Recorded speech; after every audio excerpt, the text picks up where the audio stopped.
Hello and welcome back to NESportscast with Cheer Boys, Ricky and Larry. And Rick's already waving at me. And hello to you too. How you doing? Was something wrong Very with you? well, very well. I thought I'd obviously greet you verbally and then body language as well by waving at you. How we doing? We're Albanians at the end of the day. That's how we greet each other. That's how we greet, yeah. Was something wrong with the audio, by the way, real quick, before we jump in? It was. That's why I was kind of a wave, but also letting you know that it wasn't great. But I'm sure the listeners will let us know. Oh, no. Can you hear me through, before we get into it? Now it's perfect. Now I can hear you. Okay. I think I maybe shouted too. I think I shouted... Yeah, loud and clear. Yeah, I think I shouted too much into the microphone. Maybe it clipped a little bit. But anyways, it doesn't matter because we are here. We're back with another episode, and we're going to keep it short and sweet because a bit of Champions League. Obviously, I know that affects you and your team there, Rick. Yes, it does. So we'll have a little chat. But I mean, obviously, I feel like maybe we should start it off with the Man City Bayern.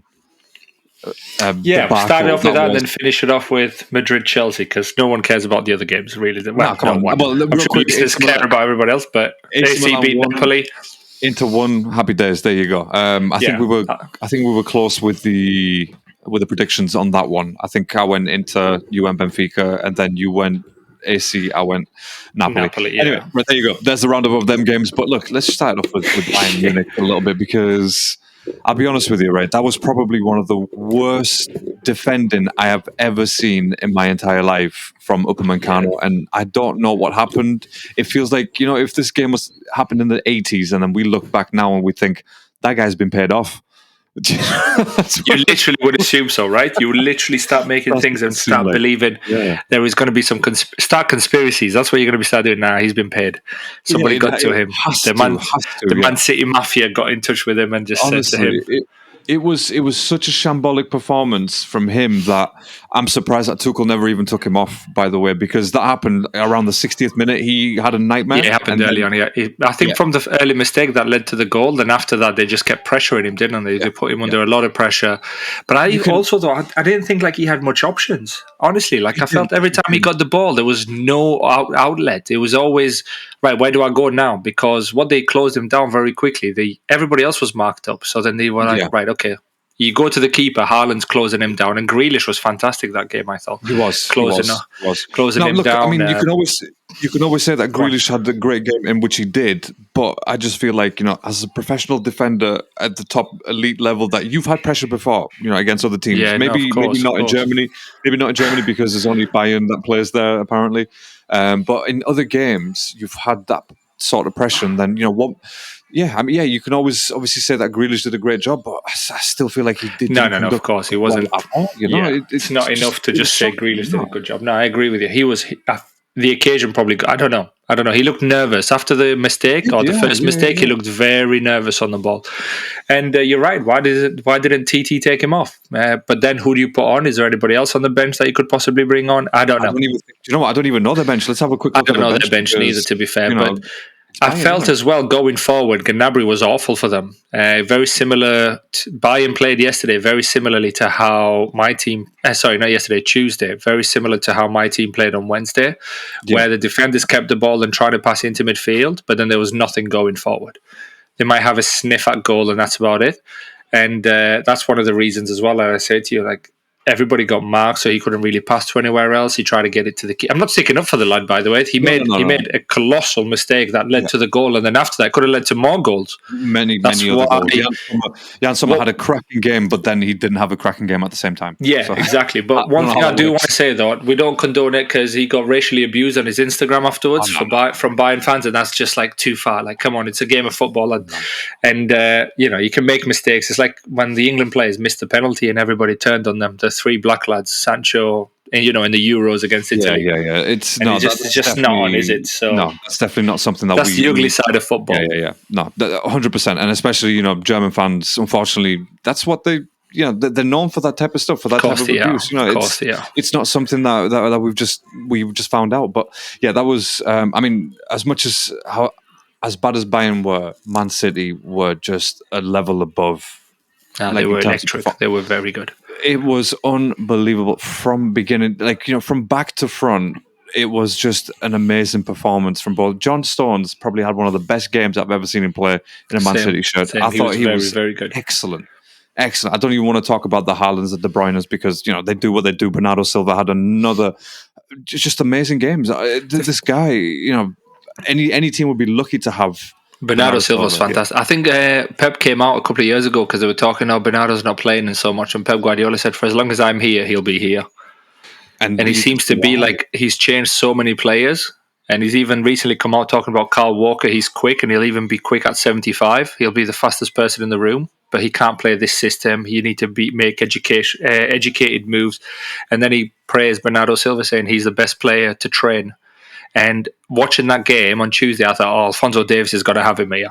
Pace, power. Mate, he was the opposite way. Alfonso, who?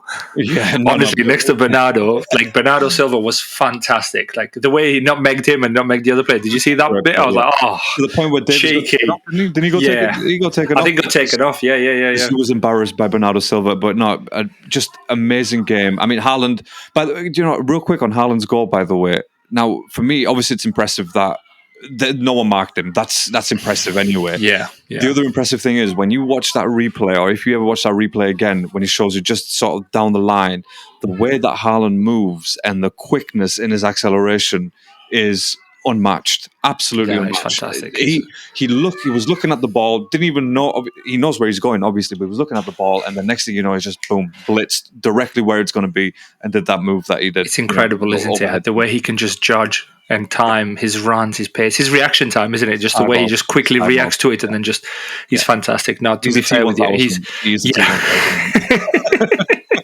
that's exactly him now. Yeah. Norwegian. That could be the next one. If he fails at football, which I doubt, there's a career for him to start going for the next one. Yeah, that's the name of the episode for sure. The T1000, the Norwegian T1000. Love that. No, but seriously, with him, is fantastic. He could be the difference. I also want to praise Pep for not overthinking the game because he very quickly could have gone. I lost against Tuchel. I'm sure if listeners who are listening to this episode are going to be like, yeah, but Tuchel won the important one out of the two of them, blah blah blah. Of course, but you still have to. Really, that's all gone exactly. So now you need to. Well, as a Chelsea fan, I don't care.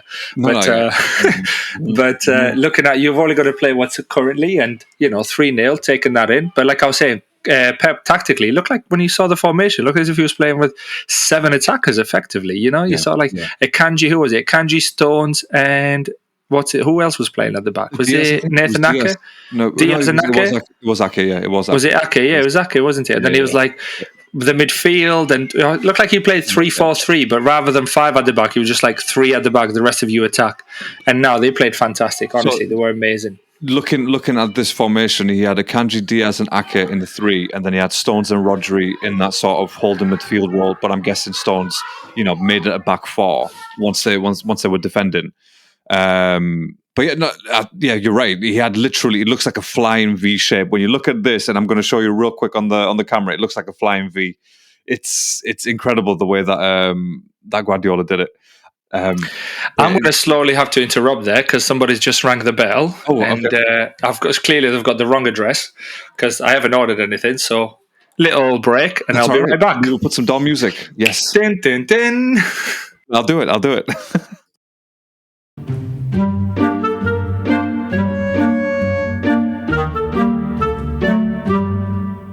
And Rick has rejoined us. I hope it was a decent package. Was it something worth standing up for? It was one of those things where it was like, hi, mate, I've got a package for next door. And I was like, so give it to next door. Yeah, the name is in the title. Yeah, it was like, I'm not so-and-so, mate. No, I'm not next door, mate. I'm not next door. Like, what you should have said, I've got a package for next door. And I was like, well, you're at the wrong address then, pal. I'm definitely not next door, mate. That's brilliant. If the package delivery guy hears this, then just let us know in the comments. Yeah, shout out to you, Paul. For establishing that this is not next door. Nice one. My guy's like, got a package for next door. You had the wrong address then, Paul. This is not it. This is not next door. But anyway, the formation, sorry. About the formation, I mean, when you actually look at it on paper, the way that it's been laid out, it looks like a flying V formation. And you know what? That scares me a little bit.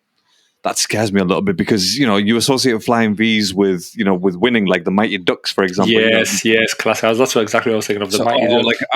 Or sort of a plane formation, the flying V, if you will. So that scares me going into the bottom end, going to the sort of final stretch of the season now.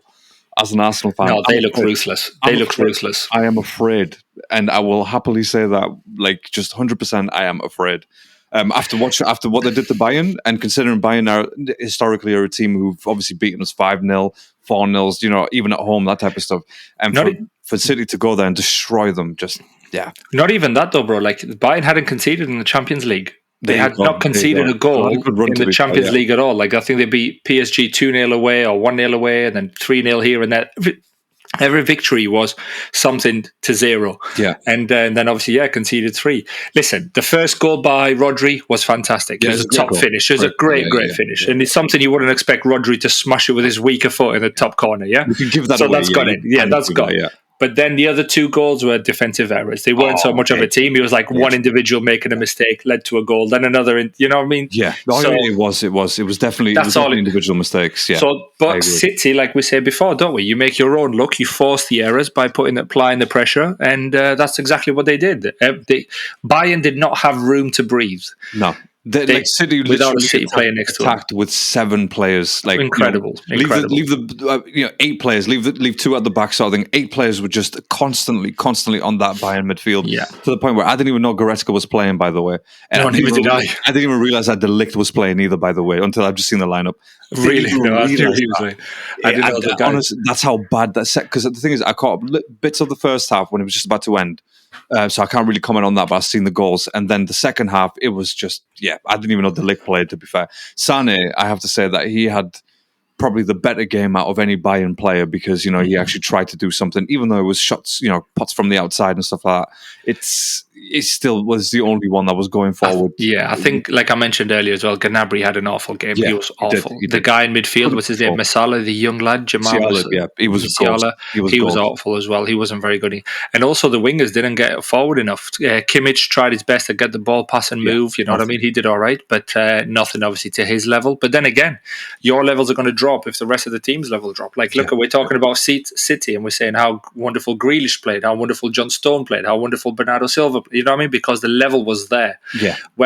One player has a bad game, you can't pass to him. Like, let's say Sane couldn't get the ball to Gnabry. It's from the back, though, isn't it? It's just awful. It was just awful. Even from the back, you can't even put your keeper. You're like, okay, well, I need to pass to Upamecano to get this ball moving. Yeah, get the ball. Otherwise, I'm being pressured. Yeah. If I pass to him, he's going to lose the ball because he's already proven it 3-4 times already. So you start losing confidence in your team, don't you? Or individually. You're as strong as your weakest team member, right? That's exactly right. That's exactly right. That's the same, bro. Yeah, total domination, and I wouldn't be surprised if City can replicate that at the Allianz as well. Is it Allianz? Yeah, Allianz. Allianz Arena. Yeah. So I think I wouldn't be surprised if they did that and go on to actually win it. So it's amazing team. Unstoppable, absolutely unstoppable. I'm just hoping they get an injury or something before they play Arsenal.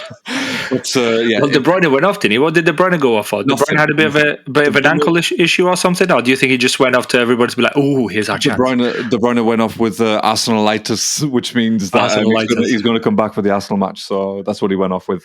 But no, it's incredible team. So very dangerous, very very dangerous, and they could do the double, and that could be Pep sorted. Really, legend. He needs to, but obviously I hope not. But I think he will. I think he'll do it. I think they were very, very good. And if they continue to play like that, they were very, very good. Yeah, very good. Brilliant. And I was really impressed with Rodri as well. Goal, defensively, passing, moving. I don't think he lost the ball once. Looking at him, I honestly don't think he lost the ball once. I was going to say, I don't think he did actually any wring at all, did he? Like, he didn't have he was fantastic. Any players. He didn't try to murder any of the midfielders. which is normally nice. Rodri. So it's out of character for him, which is good. Which is good for the rest of us. Fantastic. I dread for the next team that plays City in the Champions League if they go in with that performance. If Chelsea will be the next team that plays City in the Champions League.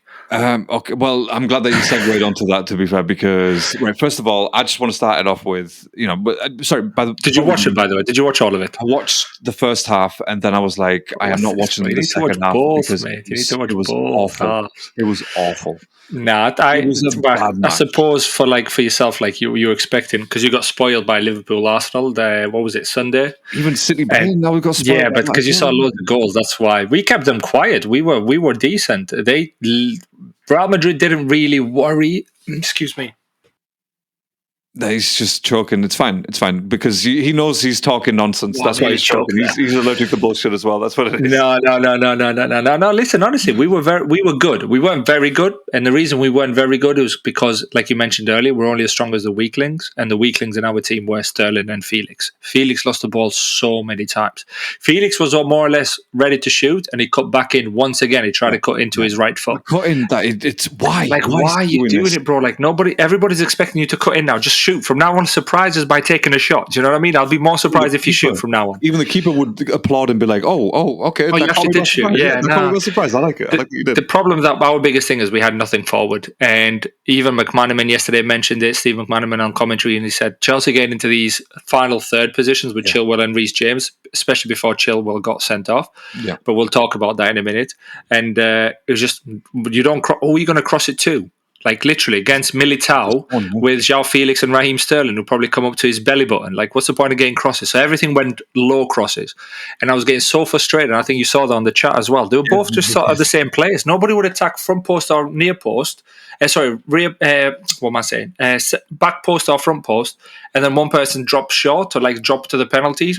They were just both stood by the penalty box. One defender marked both players. And what also annoyed me when we did break, because that was our game plan, counter-attacking football, soak pressure, take it, and then hit them on the counter.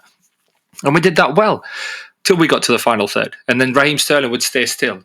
Enzo Fernandez is running with the ball. N'Golo Cant is running with the ball. And Raheem Sterling would want the ball to come to him so that he can pass it to Reece James. Bro, move. Run him behind. You're quick. Run him behind. No, Sterling. Is behind. He was awful. Sterling, awful. He was. Felix, awful. Awful. I think, look, the thing is with Felix, it's fair. It's fair, by the way. It's fair to say that. Awful. But at the same time, he's the only one who's showing some kind of initiative. Maybe he's not maybe he's not letting the ball go, but like again, maybe he could be that danger. He's the danger point for the other team. But then, like you said, you need another player just to go by in. Name, though. I think just by name, he was there, like because there was nothing dangerous about Felix yesterday. And no, the thing that's he is the player for me. Watching him play is like watching Thiago Alcantara play. Who wants to be cute? Who wants to look pretty? Who wants to look cool on playing a football pitch? Listen, football's not about being cute and pretty. Football's about like go there, do the job, and then walk out. But that's why it could work if you had the players that could run in and score the goals. Like they did. That's what I'm saying. Players were running off him, bro, but he would just lose the ball because he wanted to do too much. Like maybe this is one game, but like honestly, I've been saying the same thing about Felix now for about 4 or 5 games. Yeah, like 4 or 5 episodes anyway. And every episode I've said it about like okay, let's say 3 games because we do 2 episodes a week. The last 3 games at least. Yeah? But for 5 episodes, I've been saying the same thing. This guy gets it, and then he tries to do something. Listen, he had one great touch yesterday, and that was in the first half around 30th minute, where he was able to turn Alaba, and all of a sudden he was like, okay, now what? And then he tried to take 3 over plays as if he gained his confidence. No, bro, like pass, run into the space. He never even did that in the Madrid derby. Like, why is he doing this now? Like, what's he doing that now? Like, don't dribble to space, pass and run into the space. And this is the thing that what annoyed me so much is they were supposed to be our attackers. And like I said to you, our formation is 5-3 cam, 2 cams. Yeah. There was 0 attackers. Like, what I would like to have seen, possibly drop Felix, and this is not just based on yesterday because of hindsight and so on. It's been a few matches. Put Kai Havertz on. The whole point of playing with Kai Havertz, hold the ball up. He was taller, he was bigger. And just say to Kai Havertz, I do not want you to drop from that centre forward. If I see you there dropping, I'm going to sub you off. You're coming off straight away. Do you want to play in this Champions League quarterfinals? Right, then I need you to fucking stay centre forward because that's where you're playing. Because you are 6'3".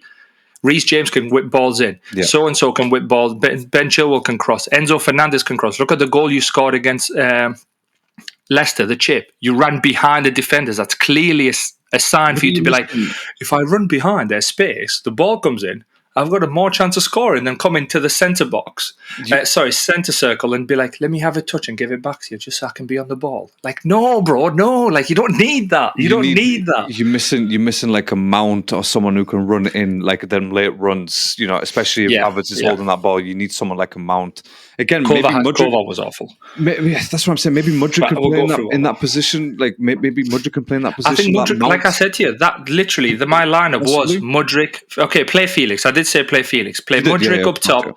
because then Mudryk is the guy who's running behind. Mudryk would have scared Jordi Alba with his pace, would have scared Militao with his pace, to be like, guys, we can't push so far forward, just like we were scared of Vinicius Jr. Yeah. They would have been scared of him as well. Yeah, it showed. Mate, Vinicius Jr. is probably like, who was fantastic. Like, honestly, Reece James couldn't do nothing because he was so quick. Fofana couldn't do nothing. And what he was very good for Vinicius Jr., just moving on from Chelsea very quickly, was when he's running and he's running with a defender, he runs into the defender and allows the ball to run to his left, and he just puts his body in the defender, so you can't really touch him because it's a foul. And that's very good. That's something that Mudryk needs to learn. I'm quick, but when I'm running, I'm not going to run straight. I'm going to run into the defender, use my body weight to hold them off. Yeah. Raheem Sterling was just getting like blown on and he was fall over. Felix was the same as well. Like literally, I think David Alba went, shoot. Raheem Sterling was on the floor. Yeah, no, Sterling is just not the player that you want. No, you can't have a player like that. You need someone strong to be making them runs. Definitely. But I mean, for me, it got like, again, I say it got a little bit boring because once Madrid started, like once they scored, I was like, this is going to go. And then that's the way it seemed like it was going to go because there was no offering from Chelsea. You know, obviously the excuse, like, sorry, I don't mean the excuses, like, you know, as if you're making it up, because it's true that you don't have an attacking, you don't have a focal point. And that's why it became boring because, like, well, okay, Chelsea aren't offering anything against Madrid here. So they're just going to sort of soak up some pressure, trying to counterattack, but then it's going to come to an end before they get to the 6 yard, to the actual, you know, box itself. Yeah. That's I agree. That's what I mean. Argue. Yeah. And obviously we did have a chance straight away, though, didn't we? Like, there was one chance, I think, as soon as they scored, he came onto Sterling. Like when he ran into the front post, and then Courtois had to come back on himself and save it. Other than that, there was nothing else. I thought it was a good save from Courtois, to be fair. That was a great save, and I think Rudiger's block at the end as well just showed. I don't know if you saw second half. He blocked, and everybody else was jumping on Rudiger to be like, great block on Mason Mount. Mason Mount had basically broke free in the box, ready to shoot, took the shot, but Rudiger was there in a flash, quickly blocked it, and then Alaba hugged him, the keeper came and hugged him, everybody just hugged Rudiger. Chelsea players. That's it, because they knew how important it was. That would have been a goal, 2-1, take it back to the bridge. Not as bad then, is it really? Because we would score a goal at Stamford Bridge. Well, you like to think so. We haven't scored in 4 games. I mean, you're not scoring in the Premier League, so I don't know what's going to be like in the Champions League. It's going to be difficult. It is. I mean, okay, just from the last conversation that we had about Chelsea and potential way forward, what did you think of the overall performance? Like, was there something apart from the attacking? I mean, was there anything else that sort of? Oh no, performance-wise was good. We moved the ball really well. We kind of we kept them out. Kepa didn't really have to do much till I think when the goal went in, and even then it looked like because he was a save, and then he fell into Benzema's feet. I mean, that was Kepa did a save. Okay, you'd like to be put more on it and push it further away. Don't just simply save it. Know the danger, but you can't blame him for that. He made the save. Benzema was at the right place at the right time and put the ball in the net. Yeah. And then after that, they didn't really have many more chances. They looked dangerous attacking, but we blocked, we defended. You know what I mean? You look like, but it didn't lead to anything from them. Do you know what I mean? Yeah.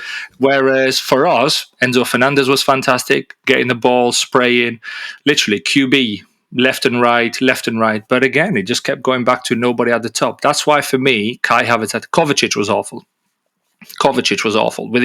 with his outside of the boot flicks. I don't know if you saw that. Every time outside of the boot flicks, not enough pace on the ball. Not great. I don't know. Yeah, that's it. Show off to his ex-club. Hey, look, I'm still here. This is what you're missing. Yeah, something like that. Exactly. But no, he had an awful game. He was really, really poor. That was it. That was pretty much it. Thiago Silva was good. I thought Wesley Fofana, although he got a yellow card early, he did really well not to get another one. And because Vinicius Jr. kept targeting him, so did that Rodri, whatever his name is, the young Brazilian. Rodrigo, he was very good as well. And then the red card felt like it was coming. Ben Chilwell obviously tried to do what he can, and Rodrigo, you don't hold him back, but it would have been better to have 11 men on the pitch and let Rodrigo have a pop at goal regardless. Just run after him and try to put as much pressure as you can, get him to rush his shot. Maybe Kepa could have come out a little bit. I don't know. But yeah, red card is difficult to take because Chilwell and Reece James were our best players. I was going to say, Chilwell, James, and Enzo. It felt like an attack like a tackle that he had to make, really, with Chilwell. He had to try and do something, and that's something that he tried. Obviously, backfired because he probably thought, I'll touch a little bit here and then I'll let go. But when a player's running one-on-one at goal and that close to the box, they're going to go down on the slightest of touches. Yeah. And he did. Like he even span his body as if he's getting pulled and then ran down. You know what I mean? And obviously when you look at it, you're like, yeah, okay, he actually pulled you down. But you like to think, give Ben Chilwell the benefit of the doubt and be like, is he that stupid to be like, do you know what, mate, I'm just going to pull you here?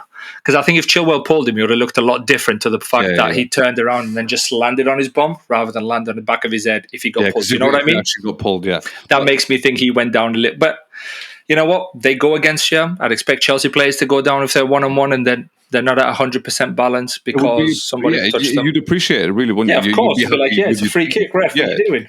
You'd be happy with your team because they've actually got a result out of this. The red card, obviously. But no, I think I don't think, like you said, I don't think it's going to be majorly difficult to potentially do something at Stamford Bridge, but just the little tweaks in tactics with or like the roles of certain players. That's probably what's missing right now. Like because obviously we could sit here and we have done before talk about Chelsea's front lineup, but right now there's not much that can change. He has to do something with what he's got. So he has to. It comes down to tactics, doesn't it? Really? No, absolutely. One thing I'd like to see change is don't let the person who's in the middle of the three drop and trying to do the defensive midfielder role like Cucurella tried to do that. Like Koulibaly got caught out, I think, on the first half. Did you see that? Where Koulibaly then had to track back on Rodrigo because he got dragged into midfield. I think he was. What's his name? What's the name? The Uruguayan Valverde. Thank you. Yeah, Valverde. I don't know why I'm clicking tonight. By the way, apologies. Right, that's how real men think. That's how real men. Yeah, that's it. Yeah. hold on. That's how real men think. Exactly. But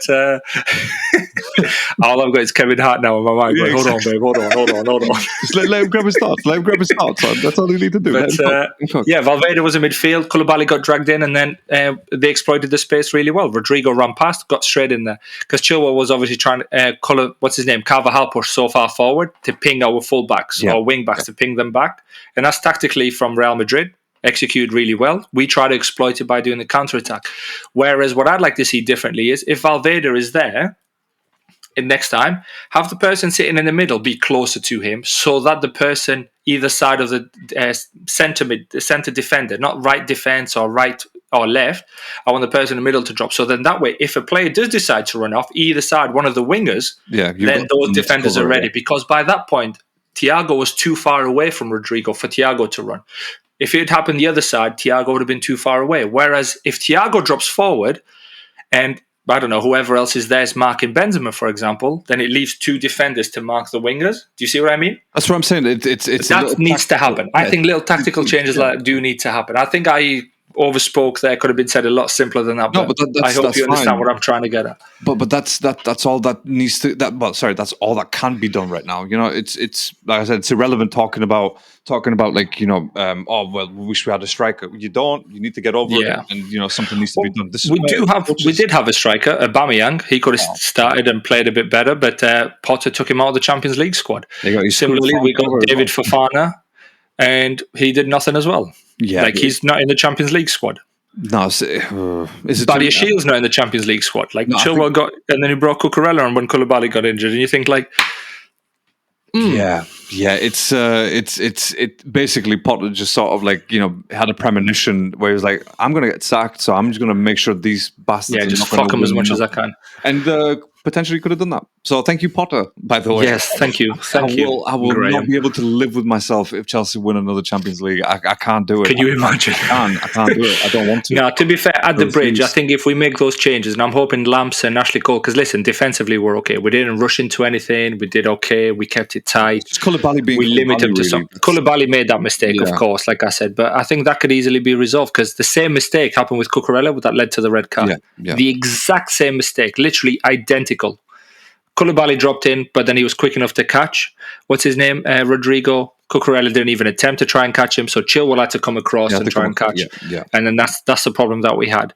So going forward, play Havertz, possibly play Mudryk, and then keep N'Golo and Enzo. I don't even want to see Kova next time. Play Mason Mount. Just play Enzo and Kovacic. Enzo and Kovacic. Play Enzo and NG. Mason Mount could possibly come on. Yeah, play N'Golo Kante and Enzo there. N'Golo Kante was fantastic yesterday. Bless him. I'm saying bless him because he looked like he ran everywhere he could. He ran everywhere he could. He's just such a good player. And there's been reports, real quick, by the way, that obviously he may not be renewing his Chelsea contract. No, I think he wants to go to. There's a chance he could go to Paris, which you can't blame him. Start at Leicester. London, though. Apparently wants to stay in London, which is again just looking at reports. I hope unless because he's at that age now, isn't he, where he just wants to make more money. Well, I hope it's not Tottenham. Okay, it'll probably be Brentford, Charlton, Millwall, Fulham. West Ham could be any other. Crystal Palace, the better teams in London. The better teams, right? Any other team, but now maybe it's a scare tactic. Maybe he's trying to say something to Todd Bowley, be like, listen, like I know you've got the money, so pay me what I'm worth. And listen, he is worth 200, 250. He is worth. If players like Salah and everybody else is making it, when Salah's awful this year, by the way, let's say how it is for Liverpool. And N'Golo Kante, yes, he's been injured, but look, he came back for 4 games. And he looked like N'Golo Kante again. Okay, he's not at the 100% level, but you can tell 85% he's there. A couple of more games, obviously it's nearly the end of the season, but if he had a couple of more games, he'd be fantastic again. He'd be a good player for sure. I think because even yesterday he was good. If some crazy thing happened and Arsenal go in and bid for Kante, that would be. I would love that. I would genuinely think that's the next level to go winning a title. Because again, I'm just afraid that it may not be this season. Because I think Kante would be better than having Xhaka, because Kante tried to play that Xhaka role, obviously from the opposite side, from the right side, moving forward, defensive.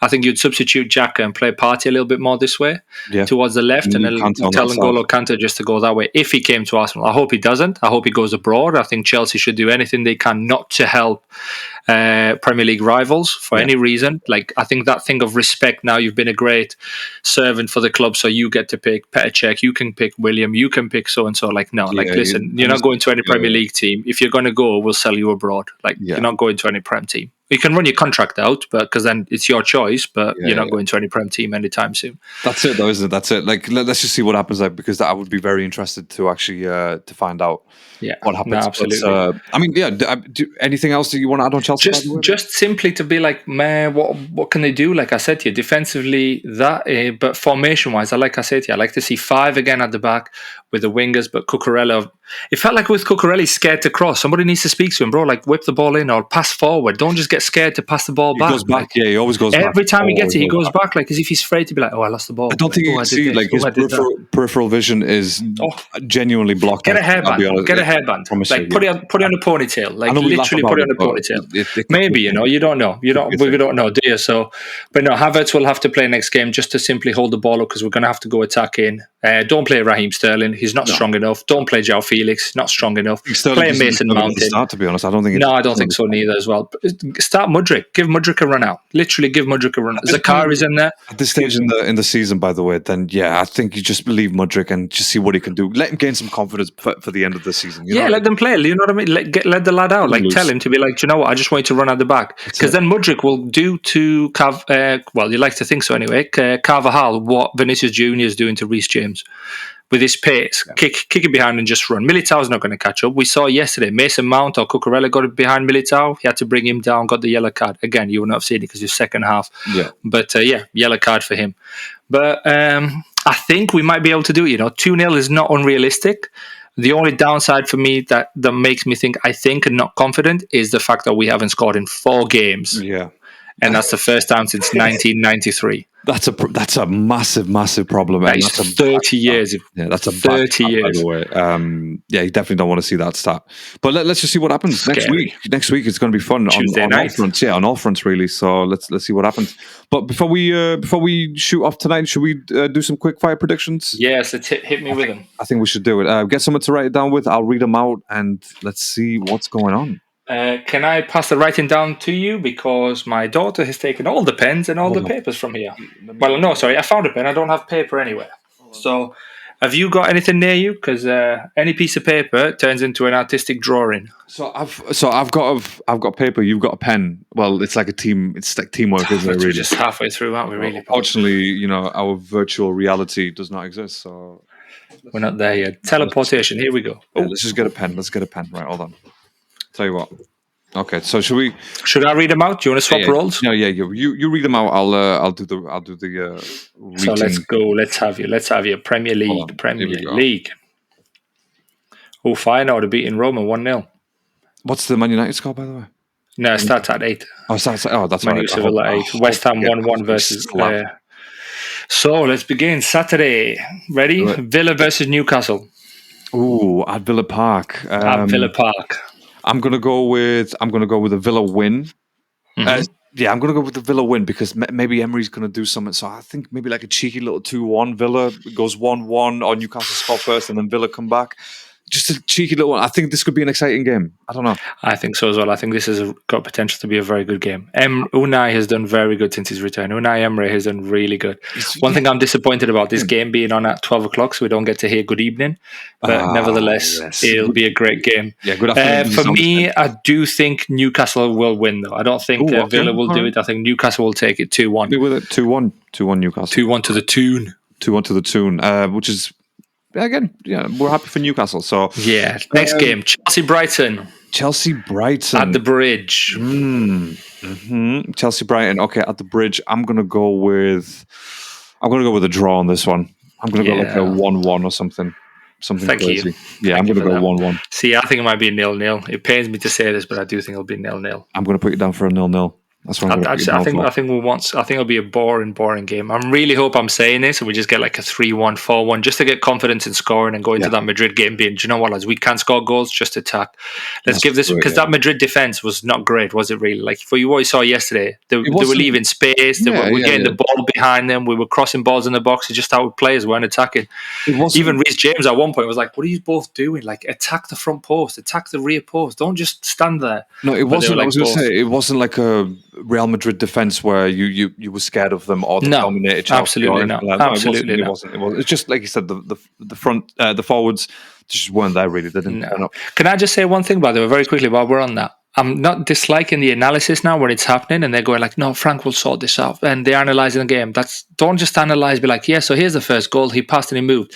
Explain individually. And I think this should be to all broadcasters, especially sport analysis, when they're giving the commentary at the end or the analysis at the end. Talk about actually what happened. Why is that player doing that? Give your opinion on what you think of, like I'm doing here for Felix. What is so-and-so doing? Not just to be like, so he passed the ball. It was good movement from Chelsea and that's it. Like just say Chelsea to generalize the whole thing. Yeah. Like, call players out, I think. Yeah, I think, that's a good idea. That's a very good idea because, then, like you said, it just becomes more of a conversation to know potentially what could be wrong, Yeah, absolutely. Absolutely. Rather than just, generalize the whole team, just say Chelsea, Arsenal, and whoever. Pundits, at the end of the day, they're just obviously commentating on what they see and they speculate because they don't really know the insights of a team and how the players are specifically asked to play. Do you know what I mean? Like, it's all speculation in a way, but obviously commentary.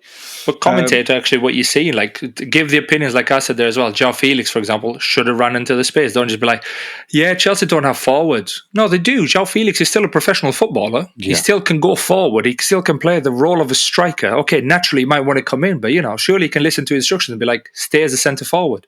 Yeah. Stay on the last defender. I'm looking for you to run behind Raheem. You're fast. You're quick. Use your space. Don't come to feet. You can't hold the ball up to come to feet. And you played against Real Madrid before, and how that team feels to play against. So if you can't do that, just say, Frank, I can't do that, mate. Don't let the team down. Yeah. But anyway, I'm not blaming Raheem, by the way, listeners. I'm not just saying this. You can tell, obviously, it's been a painful one because there was so much potential for Chelsea to do something yesterday, or at least to score a goal. Because even Glenn Hoddle said in commentary, I think he was like, there is a goal coming. I can see Chelsea could score here. Chelsea will score, and just never came. But anyway, moving on, because it's still painful. Everton-Fulham. Everton-Fulham at Goodison Park. Do you know what? I can see another draw here. I can definitely see another draw here. Yeah, well, Fulham got beat by West Ham at home, so obviously they'll be fired up, but I think Everton will take it. I think Everton will probably win 1-0, 2-1. Tight game, but I think Everton will take the W. You going with 2-1? Yeah, put me down for 2-1. Put you down for a 2-1. Put me down for a 2-1. I'm going to go with do you know what? I'm going to go with a 2-2. I'm going to go with a draw on this one. I don't think it's going to be an exciting game, but just maybe mistakes from both teams, to be fair. Moving on. Southampton, Crystal Palace. CP. St. Mary's. Oh, Roy doing some things out here. Roy doing some things. He's going to go 3 for 3. Do you know what? If I was a betting man, I'd probably go for a Roy 3 for 3, and I'm going to go with a 2-0 Palace. Yeah, I think so as well. I think they're flying. Yeah. I think they're full of confidence right now. I think it'll probably even be 2-0, 3-1, 4-1 Palace. It'll be a really high score for Palace again. I think so, yeah. Put me down for a 2-0 as well, though. I think 2-0 Palace. Put me down for a 2-0. Love it. Put me down for a 2-0. I want to say that for each one, yeah? I love it. That's the way it should be done. Next, what we got next? Spurs, Bournemouth. Oof, my boy Gary O'Neill. He's going to do some. He's going to do some good stuff. I doubt it. I think it's going to be a Tottenham win. Unfortunately, probably like a 3-1, like a 3-2 or something like that. Tottenham. Yeah, 3-1, 2-1, something like that. I think Spurs will win as well. I think there'll be a chance though. I think the referees will try and be better than they were last week against Brighton, where they really should have lost. Yeah, instead of winning 2-1. So yeah, I think Spurs. Actually, no. Put me. I'm thinking draw. No. Tottenham win. 2-0. What am I putting you down for? For a 2-0. Put me down for 2-0. Put you down for a 2-0. 2-0 Tottenham. Love it. 2-0 Spurs. But I hate Spurs. So anyway. No. That's it. But, we're giving educated guesses here. I said they were going to win as well. So, I can't really hate them that much. Yeah, exactly. Next on. Wolves, Brentford. Ooh, Wolves, Brentford. Okay, now that could be a coming back after that 1-0 win against Chelsea. Brentford turning up. That could be a very interesting match. Wolves, Brentford. I'm going to go with. Do you know what? I'm going to go with a Brentford win, like a 2-0 Brentford, or maybe like a 2-1 Brentford. I'm going to go 2-1 Brentford. That's what I'm going with. Put myself down for 2-1 Brentford. I don't know. Put yourself down for 2-1 Brentford. No, I think I'm going to go against you. I think Wolves will win 2-1. Ooh, another parallel, another direct parallel. Love it. Okay.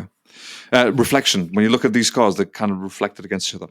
So yeah, Wolves Brentford. I think that could be a very exciting match. To be fair, so watch out for that one. And then what we got for the evening, for the last game of the evening. Oh, Rick has muted himself as always.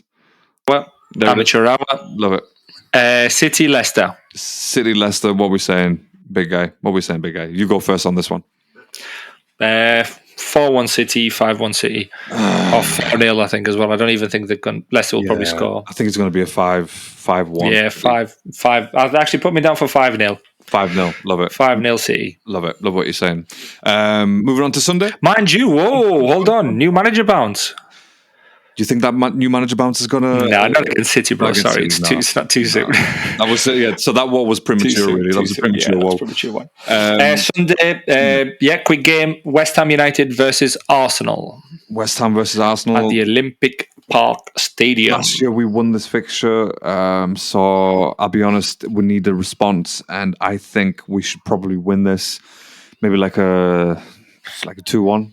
Like a 1-0, 2-1. I'm going to go 2-1 Arsenal. That's what I'm going to go with. Screw it. I'll jinx myself. I don't care. No, that's nothing wrong with that. I think this is going to be a draw. I think you'll probably drop points. I'm hoping not. I'm hoping the only time you drop points is against City and Chelsea, because I really want to have the satisfaction like Chelsea did to Spurs when Leicester won it. I've told you that before. Yeah. I can't see it happening because we can't seem to score for shit. But I do think this one will probably be tighter than it. I don't know. If Arsenal score first, then its floodgates will open. But if West Ham score first, like I said, against the Brentford game and against the Newcastle game, it's going to be... but for me, I do think it might be 1-1. 1-1. I'll put you down. Yeah, I think West Ham will score first, and then you will equalise towards the dying minute. Yeah, just to save that point, and that's when everyone will be like, "Oh, well, Arsenal lost the league." Fair enough.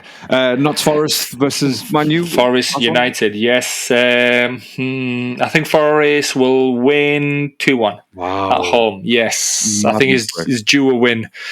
That's madness. Cooper. I'm going to go with a 2-0 Man United. Just I'm going to be educated guess. That's all I'm going with. 2-0 Man United.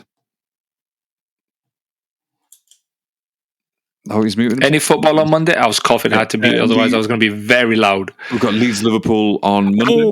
Oh, exciting game. Oh, yes. What do I think here? Liverpool obviously going to be full of confidence after the Arsenal game and the way they came back. Yeah. But and Leeds got beat by Crystal Palace 4-1. So I'm being at home. For me, it'll be a draw, 2-2. I'm going to go Leeds win 1-0. I really hope so. I really, really hope so. You're going to go... I'm going to stick with 2-2. 2-2. 1-1, 2-2, draw, but put me down for 2-2 because I think there's going to be goals in here. Because Leeds beat them last time at Anfield. Leeds were the team that beat them. Jesse Marsh, Somerville, beat them. Jesse Marsh obviously coaching them before he got the sack. But they beat him 2-1 or 2-0, I think. So yeah, so I put me down for... actually, no, let's go Leeds win as well. No, yes, Leeds win. Leeds win. What are you going with? 2-1 Leeds, 3-1 Leeds. 2-1?